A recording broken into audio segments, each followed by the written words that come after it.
New York subway might be the crown jewel of its public transit system. But for 1 million people, it's all but inaccessible. For people with disabilities, their commutes are long and drawn out in a way that makes getting onto the platform feel like they're completing a maze.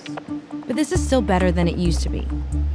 I now lift my pen to sign this Americans with Disability Act and say... Before 1990, when the Americans with Disabilities Act was passed, a landmark piece of legislation that guaranteed the rights of differently abled people, getting to the train platform was extremely difficult and dangerous for people with disabilities, and not even an option for those in wheelchairs.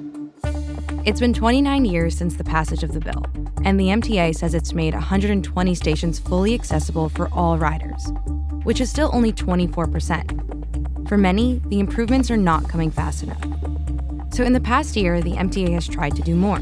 They've pledged to make all stations fully accessible by 2034, and they've hired their very first accessibility chief to help them get there. When you live in New York City, public transportation is your main form of transportation. Whoops, excuse me, I'm sorry. Alex Alagoudin's job is to improve accessibility for subway and bus riders, as well as services for people with disabilities, such as Access-a-Ride. We have one of the largest transportation systems in North America. We operate a 24/7 transit system, which presents its own challenges because a lot of the work needed to make accessibility happen has to happen while trains and buses are moving.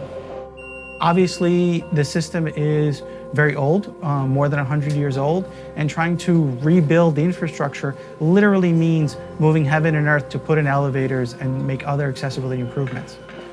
That means you need to find somewhere on the street where the mezzanine lines up with the platform to put in an elevator. That doesn't always happen. How has accessible transportation in New York City changed since the ADA was passed?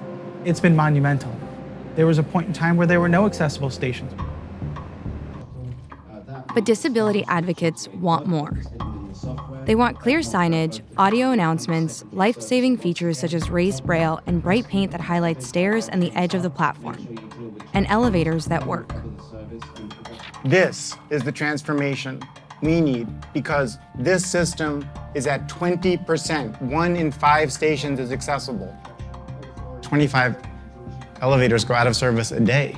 So a quarter of the time, a station is just completely offline, like cannot be entered or exited from by someone in a wheelchair. Oh, that's a pretty big number. So that's not just like a bad luck. That's something that's hitting a lot of people, and that violates ADA. This city was built on elevators. It's a vertical city, right? It's not complicated. It's elevators and it's ramps. And to get you to underground transit, you find a way for people to get there without stairs. That's it. Why haven't we figured this out in New York? It's economically ruinous. It's not necessary. Like, we can fix this. Other cities have all done it. Like every other big city in the United States has done it. To get to work from home on the subway used to be a half hour, reliably. Walk over to the closest station, take the train downtown, get off, walk over to work. That's just what it was. Then, to do it by wheelchair, you roll over to the second closest station, go down there, then you have to do an extra transfer because the station that I would get out at is not accessible, assuming the elevators are working. But when the elevators go out, it can be an hour and a half, and you can be stuck. It's 40 minutes from home. You're a block away from work in the station. There's no way out. And their only line of defense is calling the fire or the police department to come down to the station. That'll take them a half hour to get there. They'll carry you up the stairs.